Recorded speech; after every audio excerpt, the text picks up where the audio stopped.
Let's decorate a TWICE version 3 light stick.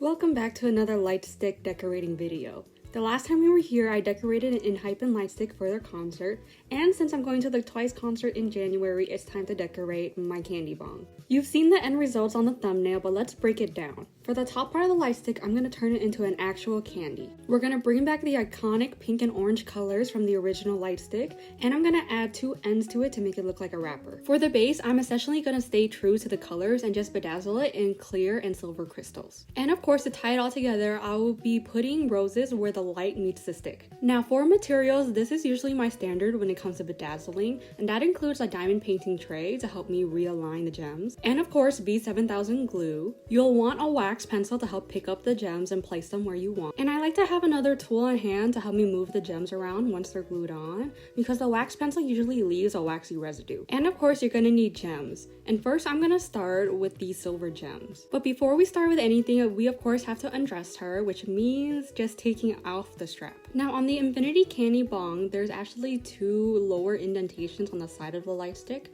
You can kind of see it here. They look like upside down U's basically. However, if I do them the same clear color as I'm gonna do the rest of the base, we're gonna lose a lot of that dimension, which is why I'm opting for silver to outline the U. Since I've bedazzled quite a lot of things, I have a large collection of different size gems. So here I'm just testing on what size I would think would fit perfectly on the U's. Once I found a size I was happy with, which in this case was 3.8 millimeters, I dumped it all out onto my diamond painting tray, and with a slight shake I was able to get a lot of the gems facing the right way, meaning the flat backs were facing the bottom, and then I can just put it on without having to worry about flipping it. When working with the B7000 glue, you'll want to work in sections, because this glue simultaneously dries quickly yet doesn't dry quick enough. What do I mean by that? Well, once you put the glue down and the gem on top, the gem will stay there for as long as you don't move it. However, it takes a full 24 hours for this glue to dry completely, so if you do move it, let's say 8 hours later, there is a chance you can still move the gems. Because I'm putting silver gems on white, I'm trying not to let the white show too much, so I'm trying to compact these gems as close as they can to one another. That's the general rule I'll follow, but there are some exceptions as you'll see very soon. Honestly, right now, the main priority is just putting all the gems on the glue as quickly as you can. This clip isn't sped up at all. This is my normal speed, and honestly I can be a little quicker, but after doing so many light sticks, it's really not necessary. Once all the gems are placed down where I put glue, I like to use my other tool to move them and make sure they're sitting right next to each other. At this point, the glue is still wet, so if I try doing this with a wax pencil, there is a possibility that I'll just pick the gem back up with the pencil, which is why I like to use a metal tool. And I just repeated the process over and over until I got to the end of the top part of the light stick. And that's because the top and bottom part comes apart so you can put batteries in it, and you do not want to be gluing that together. So even despite my best efforts to put all the gems as closely as together as they can be, there'll still be a little gap left because I just simply can't place a gem there. However, since the glue is still wet, I was able to use my other tool and kind of space out the gems so it looks like it's filling up the whole space. This does require some patience, but the end result is truly worth it. With about 1/8 done, I'm just gonna finish the rest off screen and I'll be back with the next step. Since it does take 24 hours for it to completely set, we are gonna move on to the next aspect of this light stick, and that's the wrapper. I have this vinyl rubbery material that's iridescent to pink and orange, which will fit perfectly with the theme of the light stick. I'm making the two ends of a hard candy where you twist it to wrap it all together, so I need to make two of what I'm about to do. But first, this is way too big, so I'm gonna cut it to the length I want it to be plus some more because we will need it to anchor it to the light stick. Because of its material, I'm gonna use an X-Acto blade, and I'm using a piece of paper to help me keep the line straight because I can't find my ruler. After cutting, I did hold it up next to the light stick to see if I liked the length,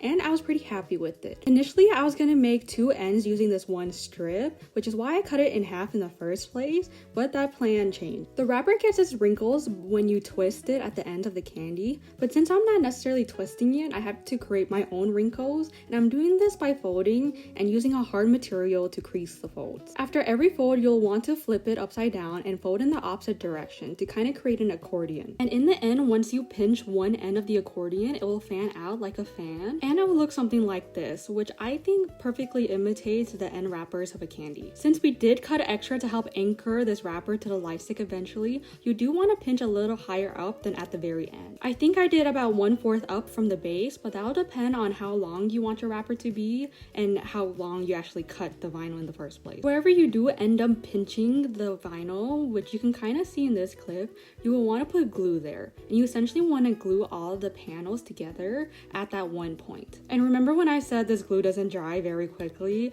Well, this is going to become an issue, especially if you want to keep this stuck together but fanned out pattern. So one thing you can do is just sit there and hold the pieces together and wait for it to dry enough for you to let go. Or you can also use a clamp to hold everything together, which I didn't really have, but I did have a giant binder clip. Not only will a clamp help keep your pieces together for the glue to dry, but it also kind of creates an indentation from how big it's going to be and kind of gives you an idea on where to glue in the future. For this, you'll definitely want to wait the 24 hours for the glue to completely dry, otherwise it will undo all your hard work and you'll pretty much have to start all over again. I did also decide to do the other side so I didn't have to wait twice as long, and I put it in the clamp together with the other one, and I loved how full it looked compared to before. I decided to combine my two halves together into one, aka I just added glue. So I ended up doing the other one too, having both of them in the clamp. And now I'm just gonna bedazzle the rest of the base of the light stick because I'm fairly confident that the silver won't shift anymore. I'm using these white clear crystals which actually don't have a silver backing, which means the color of the light stick base will show through the crystals. But that's not really important when the light stick is white. You've seen me bedazzle light sticks a million times, so no need to run through my process every single time.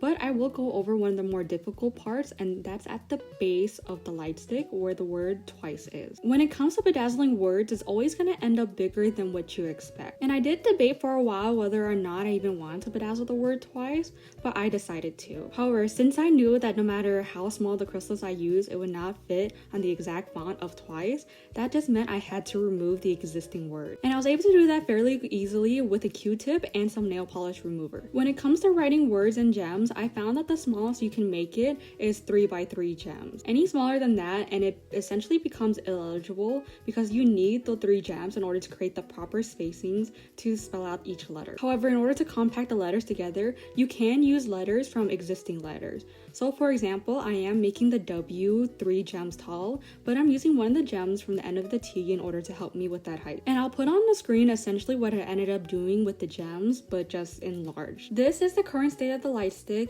and the ends of the candy wrapper are finally dry enough. When it comes to gluing the ends of the wrapper onto the actual light stick itself, I had many ideas. The first idea was to cut off the excess piece and just glue it directly onto the light stick. However, I felt like this method would have made the ends of the wrapper too fragile. My original idea was actually to split the ends like I'm doing in this clip and gluing it on like that, so there's 2 panels for the wrapper to attach to. However, it does look very bulky, this method. So in an attempt to have both functionality and aesthetics, I decided to combine the two. The reason why the panels are so bulky is because it's just a lot of layers folded on top of each other. So I decided to cut some of the layers away using my X-Acto knife, leaving only 1 or 2 thin layers of panel left for it to anchor onto. I already tested it out on the other piece, and as you can see, it's a lot thinner than the other piece, and putting it on the light stick just to see and test right now, I'm liking at how thick it is. But I will not be gluing on the ends of the wrapper just yet because once I do, I know it will be really inconvenient to decorate the sides of the light stick, so we're gonna do that part first. And I didn't mention it before, but I didn't glue gems all the way to the top of the stick of the light stick because we are covering it in roses. And I'm not going to do the same with the sides. I'm not going to go all the way to the bottom because no one will see it. In a chevron pattern, aka a sideways V, I'm going to alternate between pink and orange to create a striped effect. As you can see from how I'm holding the light stick, it is very inconvenient to do this when there's an object sticking out of the side of it. So I highly recommend doing this part first. However, make sure you stop adding gems to the point where you want to add the ends of the candy wrapper too. Not only do you want to leave extra space, but you also want to mind how big your panels are. Here I was testing out if I liked the position of the wrapper. Happy with the position, I took it off and just laid down a bunch of glue. I really wanted to make sure she was not going to budge when she was dry. However, again, this glue does not dry very fast, so I was stuck holding it in place from when I was happy with the position. Was there a way to hold this in place without me actually holding it?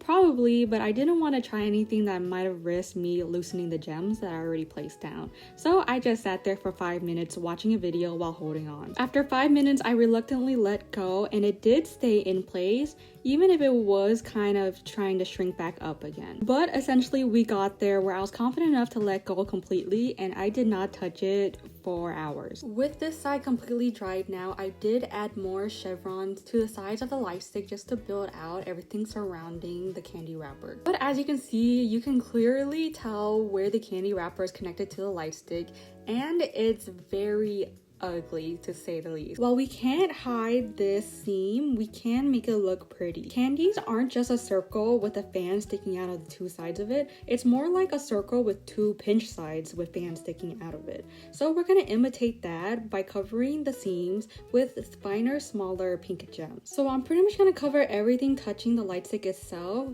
aka the panels, in glue, and then I'm just gonna sprinkle a bunch of these gems on top. Now this is gonna get really messy, so you will want a tray to capture it.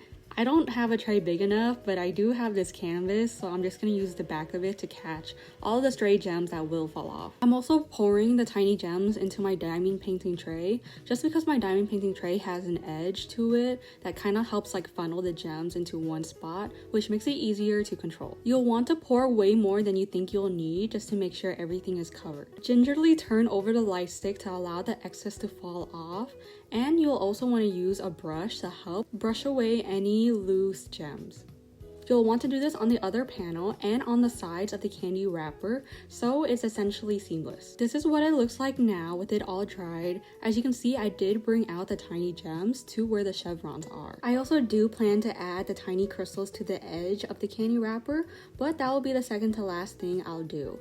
First, we're going to finish covering the rest of the circle part of the light stick in alternating pink and orange gems. And this includes the flat part here as well. For this process, you do kind of want to work a little quickly, just in case you can't fit all the gems you want to in it. You may have to remove a gem and figure out spacing like we did with the silver. And with the power of editing, this is what the light stick looks like at this point. We are so close to the end, it's just time for the last few final touches. So we're gonna cover the edge of the wrappers in these tiny gems, similar to how you would rim a glass with salt or sugar. The more gems you have in your tray or whatever you're dipping the light stick into, the better. This can get really messy, so make sure you work into small increments. I traced about a third of the candy wrapper in glue, making sure to follow the edge kind of religiously before dipping it into the gems. Afterwards, you'll want to clean up the edges with a brush to brush off the excess, and use your hands or whatever tool you see fit to help clean up the edges and make them more defined. In the end, it should look something like this. I think it's a really important addition, especially as it ties in everything perfectly. So now I'm just gonna do the other side and we'll be back for the last final touch. Last but not least, we're adding roses to the base of the light stick. These are just foam flowers and they're kind of misshapen, so I'm choosing the best one from the bag. After testing many different methods, I found that the best way to make the roses stick to the light stick itself was to just put a crap ton of glue on the rose itself. As you're gluing on roses, be mindful about what you're touching, as the roses are not really on there when the glue is wet. You kind of need to babysit it while it dries just to make sure it doesn't shift or slide around. But I promise it's worth it. And here is the final product. Just look at the way the light reflects off the wrapper. It truly looks like a candy sitting on a bed of roses. And this is what it looks like in the dark with the light on. As you can see, the Infinity Candy Bong is very blinding, but she still looks gorgeous in the dark. If you enjoyed this video, please let me know by liking and commenting below. If you have any tips on how to do anything that I did better, please let me know as well too, because I'm always working on improving my craft. Thanks again for watching. If you want to see my TWICE vlog, make sure you subscribe, and I'll see you next time.